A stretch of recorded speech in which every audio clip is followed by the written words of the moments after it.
Hi there, welcome to Star Trek Lost Stars. My name is Tony Morrow, and welcome to this wonderful Sunday, 5 o'clock on the Pacific Coast, testing out a new live stream time here on Sunday. Thank you for joining us. If you are catching us live, if you're catching us on the replay, then thank you so much for tuning in. On today's episode, we are doing a quick 30-minute episode to do a turn reveal, talk about what's happened in the turn.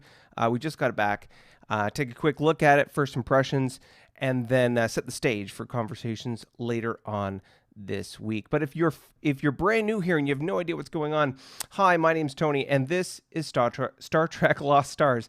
And what we do here is we live stream a 4X turn-based strategy game that we play using a rule set called Federation and Empire. We play that on a platform called Vassal, and we play it online, expanding our borders through space, exploring that new space, exploiting the resources that we find, and exterminating the enemies that we encounter. Basically it's a 4X war game that we're playing in the Starfleet universe using F&E rules, and that's the game. So instead of me trotting along here with all this commentary, why don't I take you to the map? So here, welcome to turn 88 in our grand campaign called Star Trek Lost Stars. As you can see here, just a quick recap, we've got Big Red, the Tholian faction up here in the top left. You'll notice that there is a new faction or a new minor empire that they've discovered up here. Particularly note about these guys, one, they have a major planet as opposed to some of the other folks have smaller planets. So a major planet provides you 5 economic points if you're able to hold it. And one of the things that's notable about that is, so look how many Y-era planetary ground bases it has. It has 1, 2, 3, 4, 5 sets of 4. So that's 20. Yeah, 5 times 4 is 20. Thank you. 20 YPGBs. And their 4th fleet, if we just take a quick look at it, is not insignificant. They've got 12 YFFs, 3 YDDs, 3 YCLs, 2 YCAs, a CC, and ODN. So these are all Y-era ships, but frigates, destroyers, light cruisers, heavy cruisers, command cruisers, and a dreadnought. That's a fleet that's respectable for any player faction, and the fact that this is a non-player faction is pretty impressive. Let's take a quick drink of water here.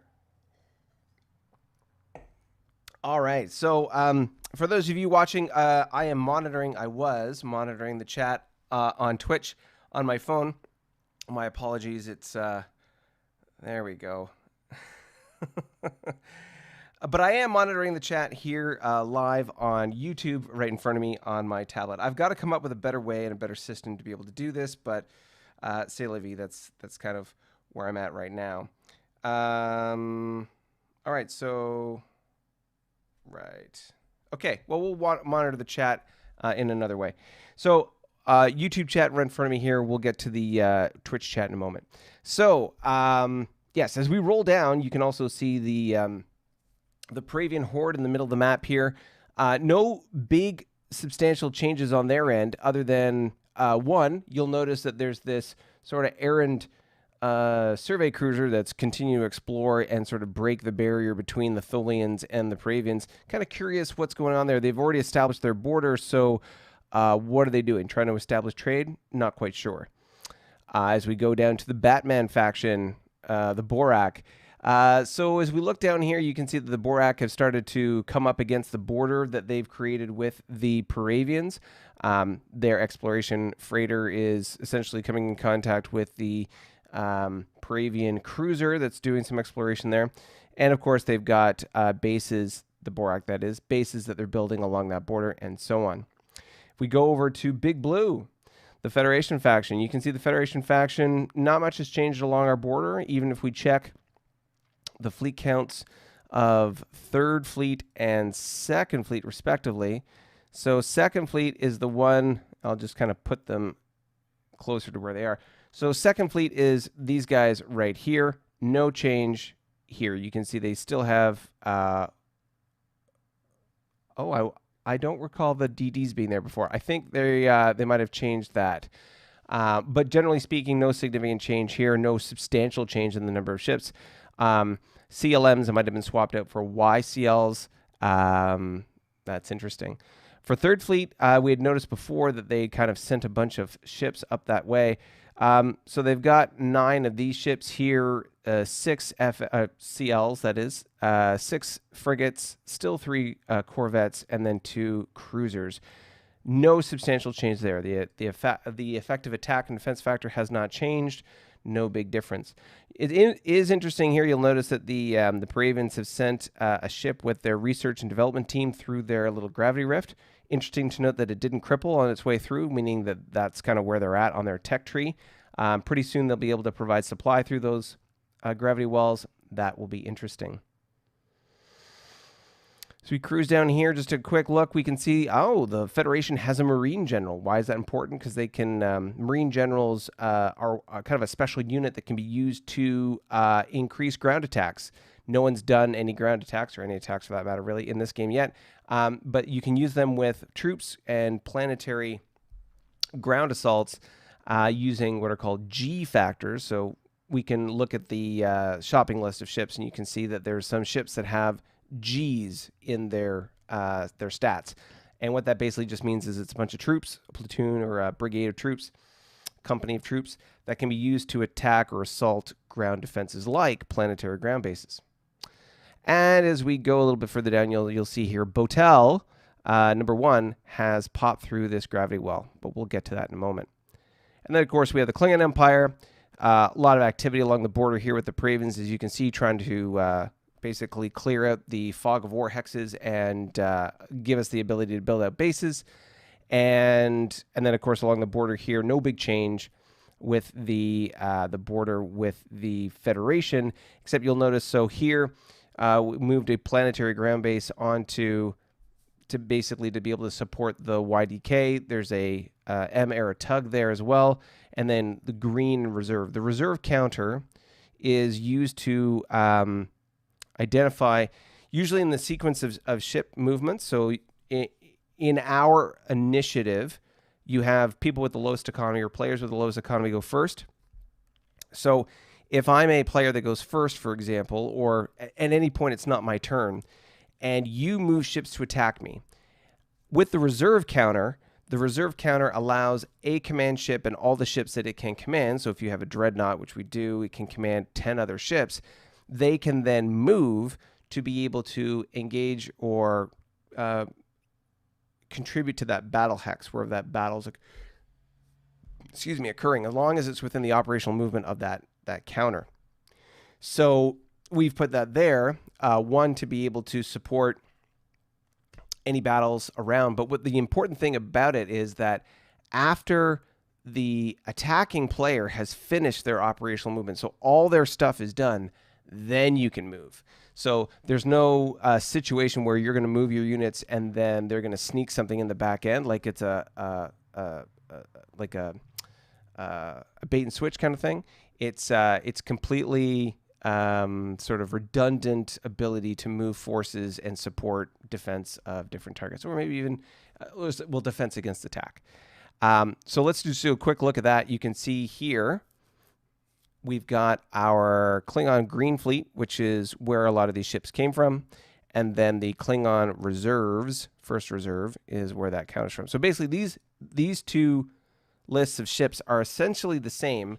Like they're in Green Fleet, but it's the reserve counter counts to these units here. So we have a total of 10 E4Ms that you can see here, plus, there we go, plus we have the C4B, a D6M, and another 9 E4Ms. So a total of 19 E4Ms in this area, plus a D6M and a C4B. Why is that important? Because that's a ship-to-ship balance, or at least it was, for the ships that were in this area, with Third Fleet specifically. But now that, of course, he brought up ships last turn to fill Third Fleet, now the balance is still more in the Federation favor. Now, we're still a hard target. It's not necessarily a great idea to attack us with the ships that we have there. But at the same time, if it was a slugfest, there is a good chance that there is a reasonable chance that he could win that fight, and we could suffer significant damage. Of course, he would too, but you know, it just depends on what the objective is from the Federation side if they were to attack us. So made that target a little harder. As you can see here, we still have the 2 E4Ms, but we'll see what changes there. At last turn, we had the E4M coming through the wormhole, going through the gravity well, and came through here on the other side. What's particularly of interest here is that ship was able to explore that hex when it came through the other side. Now, usually frigates of this size are terrible at exploration, but obviously there's a 1 chance in a gazillion that they can do it, and they did. What's important about that? We can stock up a tug with some EP and build a base there. That's why that's important. You can send ships through there. Once a base is established, it becomes its own kind of separate supply network, and it can provide supply to other ships. Now, because it has the one-way wormhole scenario, you can't have two-way supply, but if it's explored and we supply a ship, for example, a tug with enough EP, it can go through, start to build the base on the other side, and then once it's built the base can provide supply at that point. So, interesting. Interesting.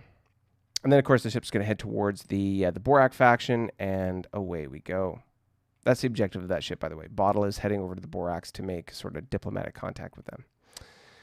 So, oh, and I didn't sort of recap what happened with our battle with the faction up here in the top right. So let's just pull up their fleet. They are home fleet.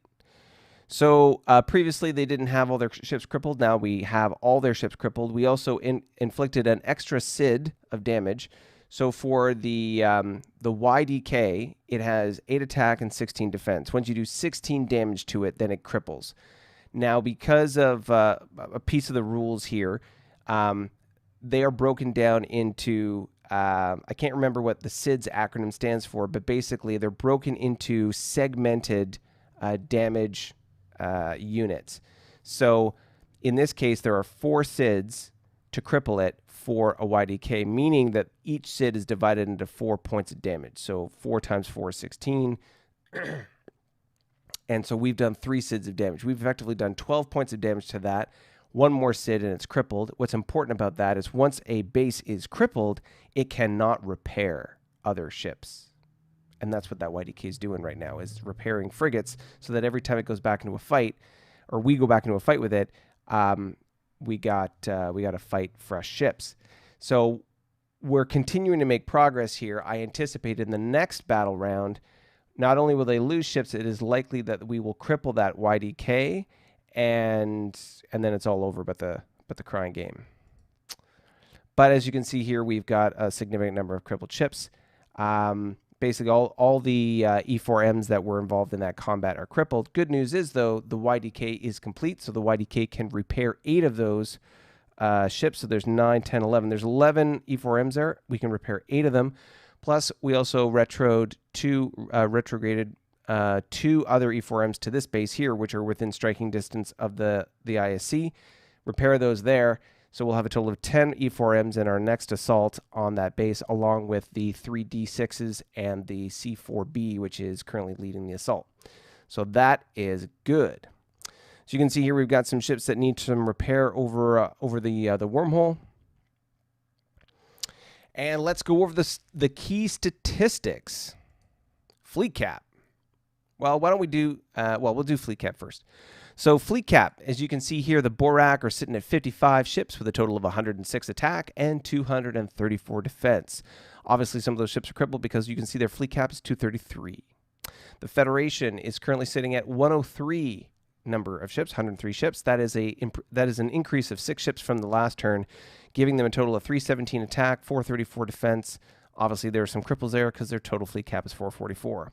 What's important about that, and I don't think we've talked about this in previous turns, fleet cap is calculated by your economy times a multiplier based on your level of tech. For the M era, which is what both the Federation and the Klingon Empire are in, the number is 7. So we'll find out what their E EP is in a second here, but when we look at it, I bet you what we're going to find is, as I pull up my calculator here, their EP was 62 last turn times 7 gives them a fleet cap of 434. So if their 434 was their fleet cap, that means anything over 434 they have to pay 0.05 EP for. So basically that means they're spending half an EP for those 10 extra defense factors. Eventually that'll sort of come to bite them in the butt, but it is what it is right now.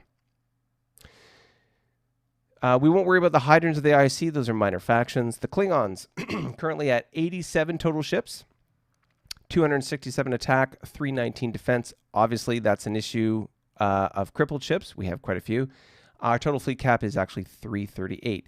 But you'll see in a moment that we are still well below our peacetime fleet cap based on our economy and that multiplying factor, so we're golden. We still got lots of headroom to build more ships. Lyrans, again, a minor faction. The Orions, a minor faction. The Paravians, holding steady at 48, still have 48 ships, with 120 attack, 209 defense, with a 209 fleet cap. And the Tholians, at 88 ships with 118, 306 respectively, and a 306 fleet cap. So what does that tell us? That tells us that we are near parity for numbers of ships with the Tholians, and we are certainly exceeding them with the total attack and defense factors. We are, by all accounts, the sort of the second power in the galaxy. Very much the Russians in the Cold War scenario to the Federation United States. You know, we have a very powerful, comparable military, but we just don't have as many ships as they do.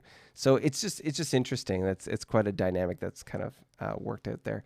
Again, the Tholians are pretty much 1-for-1 with us for ships, but of course their attack and defense factors don't quite match up to ours. We exceed them in both, and that's just really a representation. I think it's fair to say the dominance of Y ships in their fleet versus the dominance of M ships in ours. And, of course, the Paravians, no change from them. They're still kind of trucking along and doing their thing.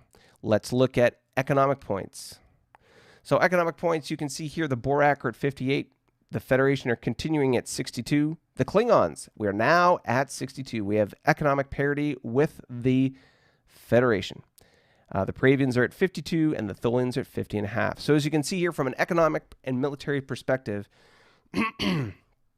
we are doing quite well. We have economic parity with the Federation, and we have we're getting very close to military parity with them. They continue to build essentially at the same rate that we are, building as many ships as we're building. So we'll never quite catch up, but the gap, or sort of the power difference between us is minimal. We have and especially considering, we'll call it the geography, the topography of the map with these wormholes and everything else. When it comes to the threat that the Federation poses to the Klingon Empire, we can very easily funnel them through a single kind of point of contact or front, and it'll be difficult for them to really do any significant damage to us based on the parity of our militaries and economics. So right now there's no specific advantage unless there was going to be some major shift in, you know, a couple of factions ganging up on one or something like that. But as of right now, not too much of an issue. So that's where we are. As you can see, economic parity, close to military parity. We're effectively the number 2 power and tied for 1 military and economic respectively. You can see our continuing sort of expansion of various things. One of the things I am noticing, though, with regards to our turn progression is the requirement, the arms race that's occurring with the Federation is creating an interesting situation. Based on the repairs that we have to spend money on for these various battles that we're fighting, plus, so we're very efficient on the repairs. The fact that the E4Ms are the ships that are being repaired, it only takes 1 or 0.5 of an EP to repair them. And yeah, they're very effective to repair. So we can quickly repair them and then redeploy them or put them out. We can repair 8 of them for the cost of 4 EP. That's a really sort of good bang for buck as far as like ships on the line, operational ships that can be used in a fight. And again, because of their sort of disproportional attack to defense factor, they don't last long in a fight, but they're good for a round or two. And as long as you have lots of them that you can kind of keep cycling through to keep fresh ships on the line, they're very effective. But it is kind of a specific strategy when it comes to combat.